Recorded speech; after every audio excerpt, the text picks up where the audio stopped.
നമ്മൾ 15 minutes water colour വീഡിയോസിലൂടെ ഉദ്ദേശിക്കുന്നത് ഏതൊരാൾക്കും ഒരു അരമണിക്കൂർ എന്തെങ്കിലും ഒരു വാട്ടർ കളർ ഹോബി ഡെവലപ്പ് ചെയ്യാനുള്ള ഒരു അവസരമാണ്.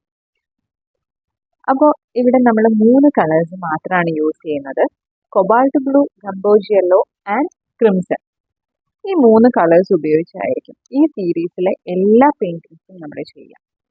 അപ്പം ഈ പെയിൻറ്റിങ്സ് എല്ലാം ഒരു ലൂസ് വാട്ടർ കളർ ശൈലിയിലായിരിക്കും ചെയ്യുന്നത്.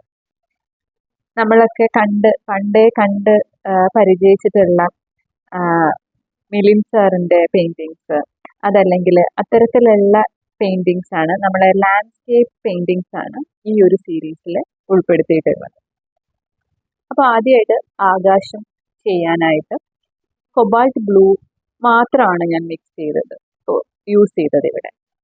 അതിനുശേഷം ഏറ്റവും ദൂരത്തുള്ള പച്ചപ്പ് ചെയ്യാൻ വേണ്ടിയിട്ട് നമ്മൾ കൊബാൾട്ട് ബ്ലൂവും യെല്ലോയും കൂടെ മിക്സ് ചെയ്തു. ഇതെല്ലാം നമ്മുടെ പേപ്പർ ഡ്രൈ ആവാൻ വെയിറ്റ് ചെയ്യേണ്ട ആവശ്യമില്ല. ഓരോ കളേഴ്സ് ബ്ലൂ കഴിഞ്ഞ് അതിനുശേഷം ഞാൻ വെയിറ്റ് ചെയ്യാതെ തന്നെയാണ് നമ്മൾ അടുത്ത കളർ അപ്ലൈ ചെയ്യുന്നത്. ഇതായിരിക്കും ഈ ഒരു പെയിൻറ്റിങ്ങിൻ്റെ ഫസ്റ്റ് ലെയർ ഓഫ് വാഷ്. ഇത്തരം പെയിൻറ്റിങ്സിന് പരമാവധി 3-4 ലെയേഴ്സാണ് ഉണ്ടാവുകയുള്ളൂ. കാരണം നമ്മളിത് അത്രയും കുറവ് സമയം കൊണ്ട് ചെയ്തെടുക്കാൻ ശ്രമിക്കുന്ന ഒരു പെയിൻറ്റിംഗ് ആണ്. ലൈറ്റ് യെല്ലോ, അതിനുശേഷം അതിൻ്റെ താഴ്ഭാഗത്ത് എന്ന് വെച്ച് കഴിഞ്ഞാൽ വെളിച്ചം അധികം എത്താത്ത എന്ന പ്രതീതി കിട്ടാൻ വേണ്ടിയിട്ട് കുറച്ചുകൂടെ ഡാർക്കറായിട്ടുള്ള ഗ്രീനിലേക്ക് പോകുന്നു. ഇനി ഏറ്റവും അവസാനത്തെ ലെയർ ആയിട്ടായിരിക്കും നമ്മൾ ഡാർക്ക് ഗ്രീൻ, അതും ബ്ലൂം യെല്ലോ തന്നെ മിക്സ് ചെയ്തെടുക്കുന്ന ഡാർക്ക് ഗ്രീനിലേക്ക് പോകുന്നത്.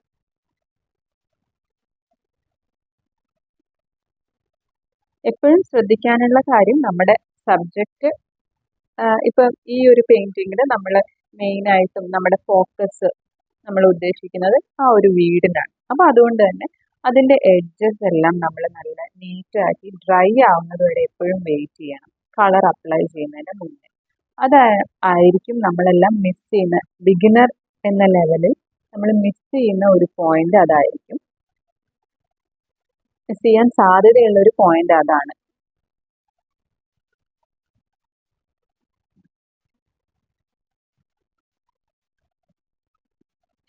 കുറച്ചുകൂടെ ഡാർക്കർ ആയിട്ടുള്ള ഗ്രീൻ ഞാൻ കൊബാൾട്ട് ബ്ലൂവും യെല്ലോയും തന്നെ മിക്സ് ചെയ്തെടുത്ത് ബാക്ക്ഗ്രൗണ്ടിൽ അപ്ലൈ ചെയ്യാണ്.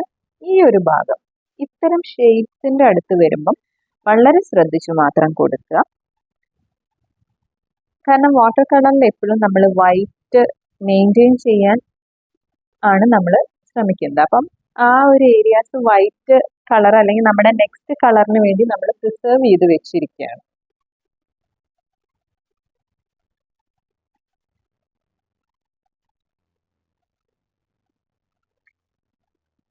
ഇത് എല്ലാ പെയിന്റും ഈ 3 കളേഴ്സും ഒരു ബ്രഷും കയ്യിലുണ്ടെങ്കിൽ എൻ്റെ കൂടെ ചെയ്ത് പോകാൻ പറ്റുന്ന രീതിയിലാണ് ഞാൻ ഈ വീഡിയോസ് ചെയ്യുന്നത്.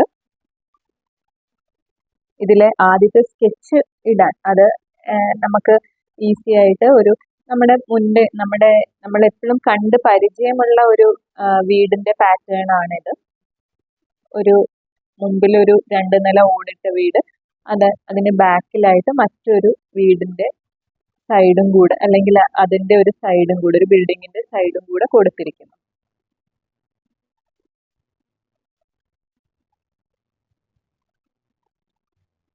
ഒരു വഴി, വീട്ടിലേക്ക് പോകുന്ന ഒരു വഴി പോലെ ചെയ്യാനാണ് ആദ്യം ഉദ്ദേശിച്ചത്. അവസാനത്തെ ഫൈനൽ റിസൾട്ടിലേക്ക് വരുമ്പോൾ ചെറിയൊരു വ്യത്യാസം ചിലപ്പോൾ വരുത്തും.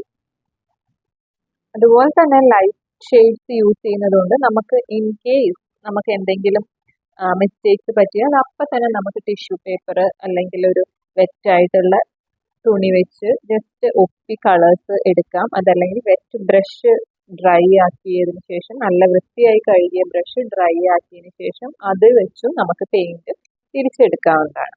അങ്ങനെയാണ് വാട്ടർ കളറിൽ നമുക്ക് മിസ്റ്റേക്സ് എന്ന് തോന്നുന്നവ നമുക്ക് കറക്റ്റ് ചെയ്യാൻ പറ്റുന്നത്.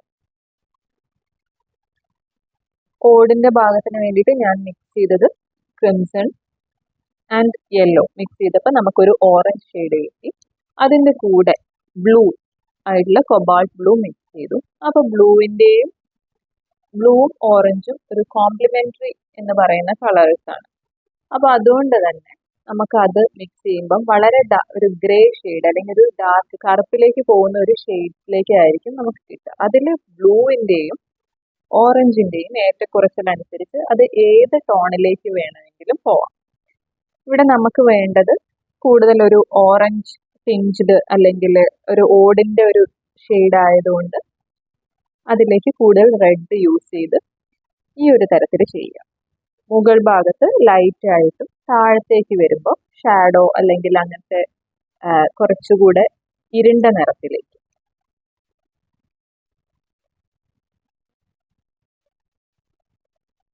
ഈ ഭാഗവും മറ്റ് മുന്നിലുള്ള വീടിന്റെ ഒരു ഷാഡോയിൽ വരുന്നത് കൊണ്ട് തന്നെ ഡാർക്ക് ആയിട്ടുള്ള ആ ഒരു വാല്യൂ ഇതിൽ നമ്മൾ കളേഴ്സിനെക്കാട്ടും മാറ്റർ ചെയ്യുന്നത് എപ്പോഴും ഏതൊരു പെൻസിൽ ഡ്രോയിങ്ങിലാണെങ്കിലും അതല്ല എല്ലാ തരം പെയിന്റിങ്ങിലും നമ്മുടെ വാല്യൂസിനാണ് ഇമ്പോർട്ടൻസ് മോർ ദാൻ കളേഴ്സ്.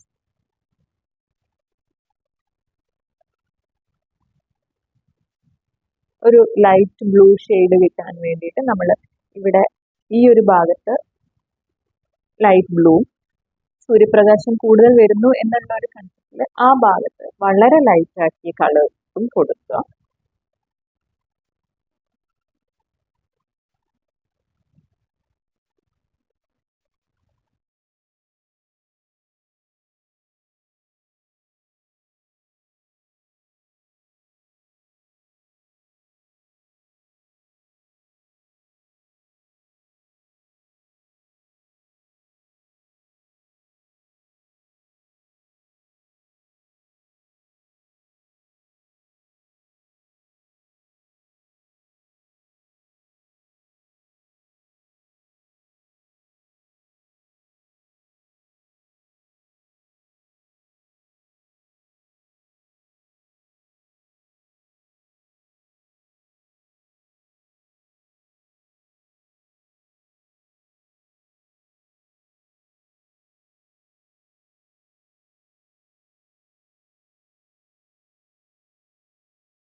ഇതെല്ലാം ഈ ഒരു പെയിന്റിങ്ങിന്റെ ഡീറ്റെയിലിങ്ങിന്റെ ഭാഗമായിട്ട് നമ്മൾ ചെയ്യുന്നതാണ്. ആ ഓടിന്റെ ചെറിയ ചെറിയ ഒരു ഷേപ്പിലേക്ക് നമ്മൾ ആദ്യം ഇട്ട് കൊടുത്തു, ചെറിയ വരകൾ നെടുകയും കുറുകെയുള്ള വരകൾ ചെയ്തു. അതിനുശേഷം ഏറ്റവും ഡാർക്ക് ആയിട്ടുള്ള ഏരിയാസ് ആയിട്ട് നമ്മൾ വെച്ചിട്ടുള്ളത് ഉള്ളിലുള്ള ജനാലകള്, വാതിലുകള്, കാര്യങ്ങളാണ്. അപ്പൊ അത് ആണ് ഇപ്പൊ ചെറുതായിട്ട് ഡീറ്റെയിൽ ചെയ്ത് കൊടുക്കുന്നത്. അതേപോലെ തന്നെ നമ്മൾ എപ്പോഴും പേപ്പറിന്റെ ഒരു വെറ്റ്നെസ്, പേപ്പർ എത്ര നനഞ്ഞാണ് ഇരിക്കുന്നത്, എത്രത്തോളം ഡ്രൈ ഉണ്ട് എന്നുള്ളത് നോക്കിയെങ്കിൽ മാത്രമാണ് നമ്മൾ പെയിന്റ് അപ്ലൈ ചെയ്യുമ്പോൾ അത് കറക്റ്റായിട്ട് ഡ്രൈ പേപ്പറിലാണോ അപ്ലൈ ചെയ്യുമ്പോൾ ഉണ്ടാവുന്ന എഫക്റ്റ് ആണോ നമുക്ക് വേണ്ടത്, അതല്ലെങ്കിൽ വെറ്റ് ആയിട്ടുള്ള പേപ്പറിൽ അപ്ലൈ ചെയ്യുമ്പോൾ, അതായത് ഒരു തരം പടർന്ന പോലെ പേപ്പറിലേക്ക് നിറങ്ങൾ പടർന്ന പോലെ ഉള്ള ഒരു ഫീലിംഗ് ആണോ നമ്മൾക്ക് വേണ്ടത് എന്നുള്ളത് നമ്മൾ ആലോചിച്ച് ഉറപ്പിച്ചതിന് ശേഷം മാത്രം ചെയ്യുക. അപ്പോൾ ഈ ഒരു പെയിന്റിങ്ങിൽ പറയുകയാണെങ്കിൽ നമ്മുടെ ഒരു ഫോക്കസ് എപ്പോഴും ഈ ഒരു വീടിന്റെ ഭാഗമായതുകൊണ്ട് തന്നെ അവിടെ നമ്മൾ കൂടുതലായിട്ടും ഇപ്പൊ ചെയ്തിരിക്കുന്നത് ഡ്രൈ പേപ്പറിലാണ് നമ്മൾ ഈ ഡീറ്റെയിലിംഗ് എല്ലാം വരുന്നത്.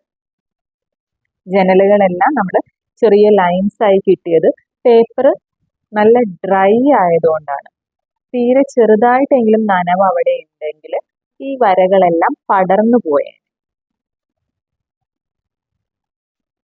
ഓടിന്റെ ഭാഗത്ത് അത്രയും നമ്മൾ കൊടുക്കേണ്ട ആവശ്യമില്ല. അവിടെ കുറച്ച് പരന്ന പോലത്തെ ഒരു എഫക്റ്റ് ആണ് നമ്മൾ ഈ പെയിന്റിങ്ങിൽ ചെയ്തിട്ടുള്ളത്.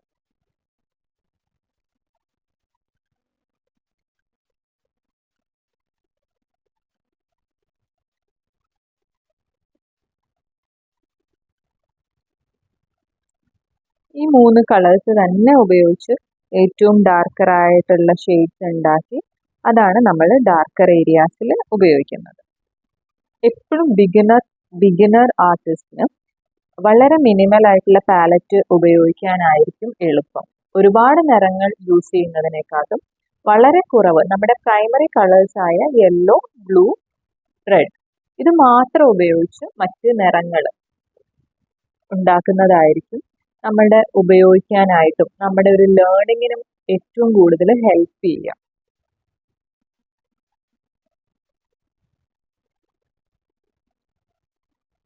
ഏകദേശം പെയിന്റിങ് തീർന്ന രീതിയിലാണ് ഉള്ളത്.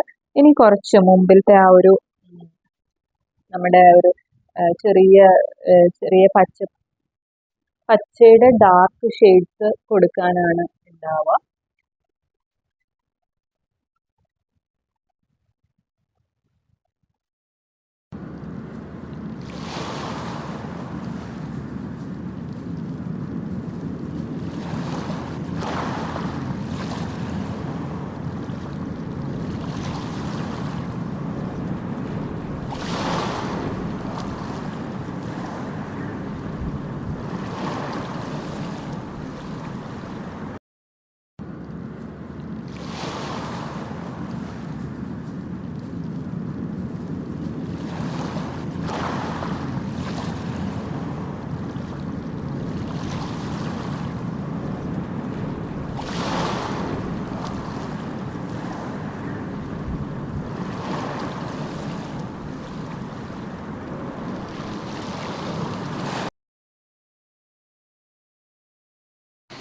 അവസാനത്തെ പെയിൻറ്റിങ്ങിൽ ഞാൻ ചെറിയൊരു മാറ്റം വരുത്തി, ആ വഴി അവിടുന്ന് മാറ്റി.